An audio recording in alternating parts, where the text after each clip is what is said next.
La situación donde se da esta expresión de la blasfemia contra el Espíritu Santo, que es algo que Jesús dice, es porque Jesús estaba haciendo milagros, prodigios, que era un distintivo de su ministerio, ¿verdad?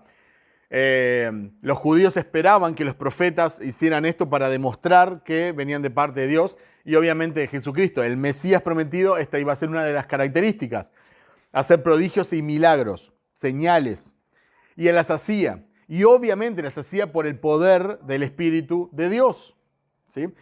Pero a pesar de que Jesús mismo físicamente, imagínense Jesús mismo caminando entre las personas, físicamente, con el poder del Espíritu Santo, demostrando el poder del Espíritu Santo, desplegando el poder del Espíritu Santo. Imagínense el mismo poder que hizo la creación, que hizo los cielos y la tierra, que dijo hágase la luz y se hizo la luz, el mismo poder que luego resucitaría a Jesucristo. Ese mismo poder estaba desplegándose enfrente a los fariseos, enfrente a las personas. Los ciegos estaban recobrando la vista, ciegos de nacimiento, que se preguntaban si sus padres habían pecado o él, qué pasó acá. Recobraban la vista, los cojos, tenían la mano seca, como vimos hoy. Los muertos eran resucitados. O sea, más que eso no vas a tener. Más testimonio del poder del Espíritu Santo, de Cristo como Dios, del Evangelio, no vas a tener que eso. Esas personas tuvieron, por así decirlo, una medida de gracia en ese sentido, ¿no? Fue algo como extra. Sin embargo, esas personas que dijeron, esto lo hace por el poder de Belcebú.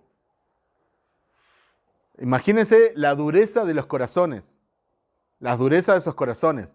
Están viendo a Jesús, su vida sin pecado. Lo escuchaban hablar, no había pecado.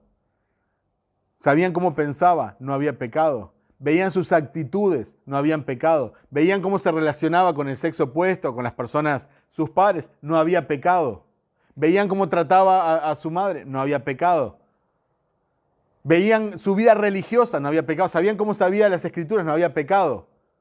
Imagínense lo que era Jesús caminando acá en la tierra, haciendo milagros. Muertos de días resucitaban. Noches donde no había pescado traían las redes llenas de pescado. Miles de personas comían con unos pocos peces, unos pocos panes. Era el Espíritu Santo mismo obrando en la cara de ellos.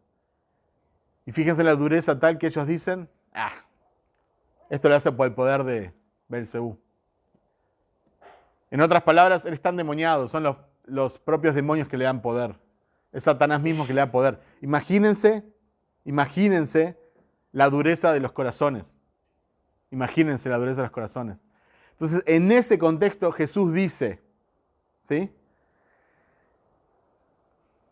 Pueden blasfemar, pueden hacer todos los pecados, ¿verdad? Van a ser perdonados, pero la blasfemia contra el Espíritu Santo no será perdonada, ni en este mundo ni en el que viene. ¿Qué es lo que está diciendo? Una vez que se te presentó el Evangelio sumamente claro, donde el Espíritu Santo dio testimonio, donde fue sumamente claro, Jesús mismo estaba enfrente de ellos, bueno, todo lo que ya hablamos, ¿verdad? Y rechazás el Evangelio,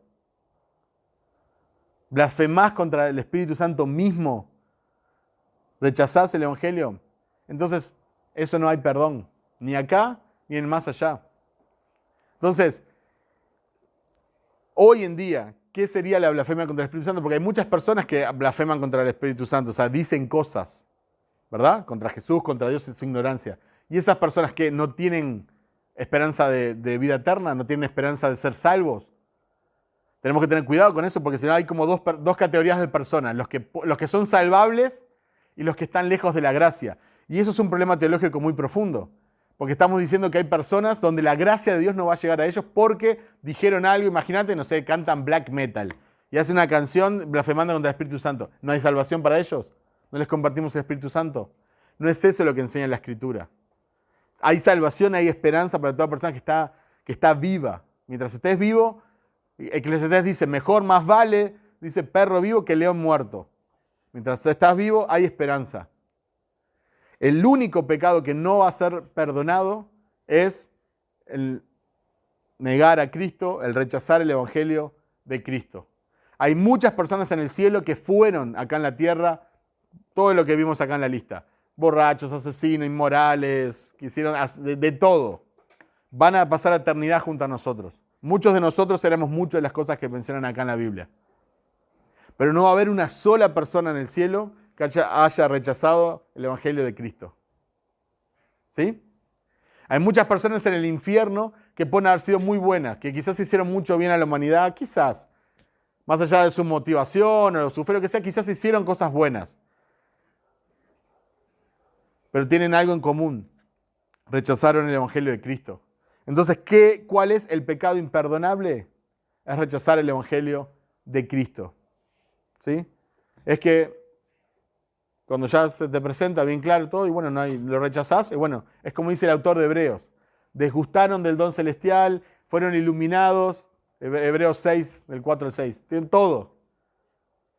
Es imposible que sean renovados para arrepentimiento. ¿Qué significa?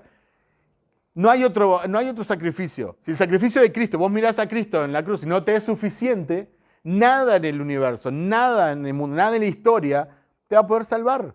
¿Por qué dice el autor de Hebreo? Es imposible que agarremos a Cristo de vuelta, lo vamos a crucificar, lo exponemos a la pública ignominia, a la pública vergüenza, a ver si te sirve este nuevo sacrificio. No hay otro sacrificio. Si el sacrificio de Cristo no te es suficiente, nada lo será.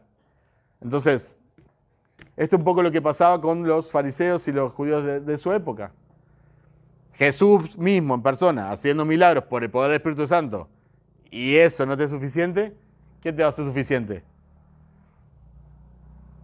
¿Que otra persona te comparte el Evangelio? ¿Un libro de Sproul? ¿Qué te va a hacer? No hay, ¿se entiende? No hay. Entonces, ese es el pecado imperdonable. Negar a Cristo.